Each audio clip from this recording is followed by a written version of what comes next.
Okay, my beloved student, today we are going to learn correct form of verbs. Correct form of verb. অর্থাৎ ভার্বের সঠিক ব্যবহার। আমরা জানি ভার্ব কয়টা ফর্মে থাকতে পারে? কয়টা? কি কি থাকতে পারে দেখো। ভার্ব গো থাকতে পারে। গো আর কি রূপে থাকতে পারে? গোস হতে পারে। আর গো কিভাবে থাকতে পারে? গোয়িং হিসেবেও থাকতে পারে। আবার গো আরেকভাবে থাকতে পারে কি? ওয়েন্ট। আরেকভাবে গন। আরেকভাবে টু গো।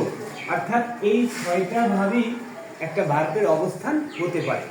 এখন আমাদের কাজ হচ্ছে এই ছয়টা কোন বাক্যে অর্থাৎ কোন সেন্টেন্সে কি হবে ভার্বের রূপটা, সেটাই আছে কি কারেক্ট ফর্ম অফ ভার্ব।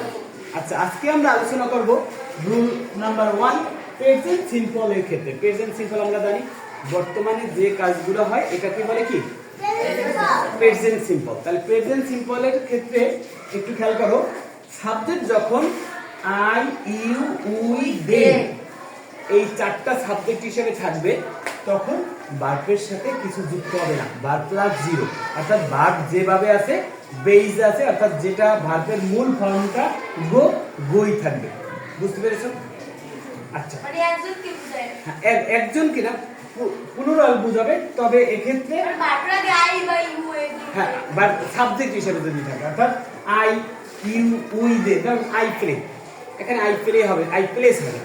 যেমন you play, you play play, আবার we play play, they play play, এখানে প্লেইং হবে না, দে প্লেইং, উই প্লেইং, হ্যাঁ, তারপর উই গন, এগুলো কিছু পরিবর্তন হবে না। অর্থাৎ ভার্বের পর এই সাবজেক্টগুলো দেখো আই ইউ উই দে, এগুলোর পরে সাবজেক্ট কি হবে? পরিবর্তন হবে না। অর্থাৎ সাবজেক্ট এই আই ইউ উই দের পরে ভার্বের কোনো পরিবর্তন হবে না। ভার্ব যদি গো থাকে সেই গোই থাকবে, অর্থাৎ ভার্বের মূল ফর্মটাই থাকবে, কোনো পরিবর্তন হবে না। আচ্ছা, কখন পরিবর্তন হবে সিম্পলের ক্ষেত্রে? He she Sakib it. He she Sakib বলতে বোঝায় কি যে কোনো একটা নেই, এনি নেই, অর্থাৎ যে কোনো একটা নাম। ইট এগুলো থাকলে ভার্বের সাথে কি হবে? এস অথবা ইএস অথবা আইএস। তাহলে এখন প্রশ্ন আসে, কখন এস, কখন ইএস, কখন আইএস যোগ করবো ভার্বের শেষে, তাই না? আমি পরিষ্কার করছি, দেখো এখানে সাবজেক্ট হি সি সাকিব ইট ইত্যাদি থাকলে, এই চারটার যে কোনো একটা থাকলে সাধারণত ভার্বের শেষে এস যুক্ত হয়। পরেরটা দেখো, ভার্বের শেষে যদি O C H S H S S X Z এই লেটারগুলো থাকে যদি ভার্বের শেষে, তখন ওই ভার্বের সাথে ইএস যুক্ত হবে। Got it? Everyone got it? Okay. অর্থাৎ এই যে লেটারগুলো আছে এগুলো যদি at the end of the verb, অর্থাৎ ভার্বের শেষে যদি থাকে এই লেটারগুলো, তাহলে তখন সেই ভার্বকে, সেই ভার্বের সাথে যদি এই সাবজেক্ট গুলো থাকে তাহলে আমাদের কি করতে হবে? ইএস কি যুক্ত করতে হবে? ইএস। তখন কিন্তু এস যুক্ত করলে হবে না। আচ্ছা, তারপর দেখো ভার্বের শেষে যদি কনসোনেন্ট প্লাস ওয়াই থাকে, কনসোনেন্ট প্লাস ওয়াই মানে কি? আমরা এই যে সাবজেক্টের লেটারের ভিতরে ভয়েল কটা? পাঁচটি। কি কি? এ ই আই ও ইউ। এই পাঁচটা লেটার বাদে বাকি লেটারগুলোকে বলা হয় কনসোনেন্ট। এখানে দুইটা আবার সেমি ভয়েল আছে এক্সয়, সেটা পরে মানে অন্য আলোচনা। আচ্ছা, যাই হোক, তাহলে বাকি লেটারগুলো যদি থাকে একটি ভার্বের শেষে যদি ওয়াই থাকে, তার পূর্বে যদি কনসোনেন্ট লেটার থাকে, তাহলে সেক্ষেত্রে আমরা কি যুক্ত করব? এই ওয়াইটার পরিবর্তে ওয়াই উঠে গিয়ে আই ইএস যুক্ত হবে। তাহলে আমরা তিনটে জিনিস মনে রাখতে পারবো না।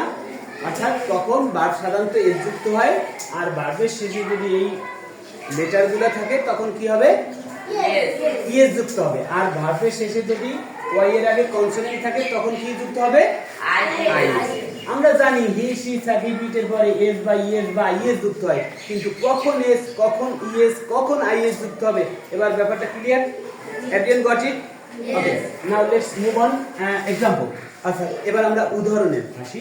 নাও I draw a picture. I draw a picture. এখানে সাবজেক্ট কে? আই। দেখো আই ইউ উই দে থাকলে ভার্ব কি হবে? কি হবে? যা যা আছে তাই হবে।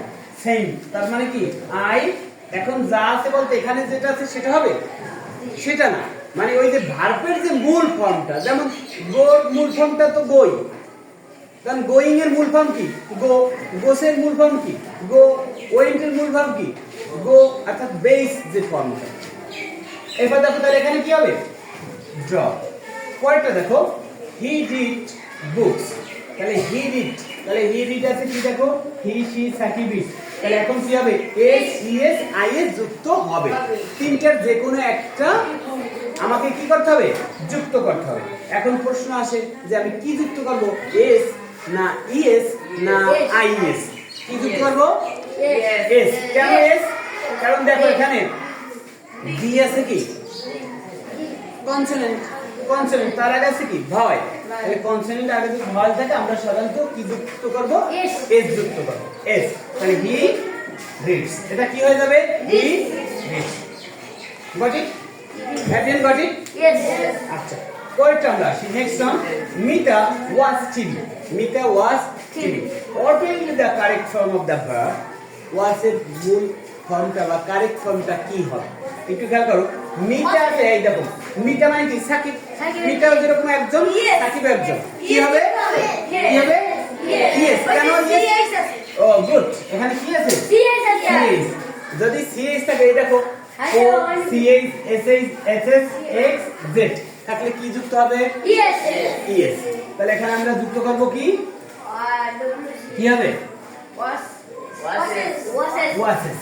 কি যুক্ত হবে? ওয়াসেস। আমরা ইএস যুক্ত করব। ওকে, বুঝতে পেরেছো? আচ্ছা, okay, now let's move on the last one. Last one here, Mahfuz study hard. Mahfuz study hard, এটা তো প্রেজেন্ট ফর্ম অর্থাৎ বর্তমানের কাজ। এখানে যে কয়টা আছে সেন্টেন্স সব কয়টা কি? বর্তমান নিয়ে। আচ্ছা, মাহফুজ স্টাডি হার্ড, তাহলে মাহফুজ স্টাডি। এবার দেখো মাহফুজ, আগে আমরা দেখবো এটা ইএস যুক্ত হবে কি হবে না। এস ইএস আই এস যুক্ত হবে কি হবে না, আমরা এটাই দেখি। I you we they zero, তার মানে যুক্ত হবে না। আর হি সি সাকিব ইটে যুক্ত হবে। তাহলে এখানে মাহফুজ আছে, যুক্ত হবে? যুক্ত হবে। এখন কি যুক্ত হবে? S E S I S. তাহলে এই তিনটার কোনটা? কোনটা হবে? আইএস। কেন আইএস? লাস্টে কি? লাস্টে কি আছে? ওয়াই। ওয়াই এর আগে কি আছে? ডি। তাহলে ডি কি? Consonant. A E I O U, তাহলে ভয়েলের ভিতর আছে এটা? নেই। তাহলে এটা কি দেখাও? কনসোনেন্ট। সো এখানে আমাকে কি ব্যবহার করতে হবে? So here we have to use I S at the end of the verb. তাহলে ইউ ওয়াই উঠে যাবে, তাই না? ওয়াই উঠে গিয়ে কি হবে? I E S, H A R D.